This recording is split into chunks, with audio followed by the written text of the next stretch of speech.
चारों पानी पिए बगैर ही वहां से जाने लगे तो बहू बोली, यहाँ से थोड़ी ही दूर पर मेरा घर है, आप लोग कृपया वहीं चलिए, मैं आप लोगों को पानी पिला दूंगी। चारों राहगीर उसके घर की तरफ चल पड़े। बहू ने इसी बीच पानी का घड़ा उठाया और छोटे रास्ते से अपने घर पहुंच गई। उसने घड़ा रख दिया और अपने कपड़े ठीक तरह से पहन लिए। इतने में वे चारों राहगीर उसके घर पहुंच गए। बहू ने उन सभी को गुड़ दिया और पानी पिलाया। पानी पीने के बाद वे राहगीर अपनी राह पर चल पड़े। सेठ उस समय घर में एक तरफ बैठा ये सब देख रहा था। उसे बड़ा दुख हुआ। वो सोचने लगा, इसका पति तो व्यापार करने के लिए परदेस गया है और ये उसकी गैर हाजिरी में पराये मर्दों को घर बुलाती है, उनके साथ हंसती बोलती है। इसे तो मेरा भी लिहाज नहीं है। ये सब देख अगर मैं चुप रह गया तो आगे से इसकी हिम्मत और बढ़ जाएगी। मेरे सामने इसे किसी से बोलते बतियाते शर्म नहीं आती तो मेरे पीछे न जाने क्या क्या करती होगी। फिर एक बात ये भी है कि बीमारी कोई अपने आप ठीक नहीं होती, उसके लिए वैद्य के पास जाना पड़ता है। क्यों ना इसका फैसला राजा पर ही छोड़ दूं? यही सोचता वो सीधा राजा के पास जा पहुंचा और अपनी परेशानी बताई।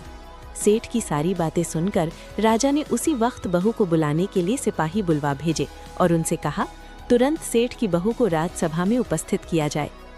राजा के सिपाहियों को अपने घर पर आया देख उस सेठ की पत्नी ने अपनी बहू से पूछा, क्या बात है बहू रानी, क्या तुम्हारी किसी से कहा सुनी हो गई थी जो उसकी शिकायत पर राजा ने तुम्हें बुलाने के लिए सिपाही भेज दिए? बहू ने सास की चिंता को दूर करते हुए कहा, नहीं सासू माँ, मेरी किसी से कोई कहा सुनी नहीं हुई है, आप जरा भी फिक्र न करें। सास को आश्वस्त कर वो सिपाहियों से बोली, तुम पहले अपने राजा से ये पूछ कर आओ कि उन्होंने मुझे किस रूप में बुलाया है, बहन, बेटी या फिर बहू के रूप में, किस रूप में उनकी राजसभा में मैं आऊं? बहू की बात सुन सिपाही वापस चले गए। उन्होंने राजा को सारी बातें बताईं।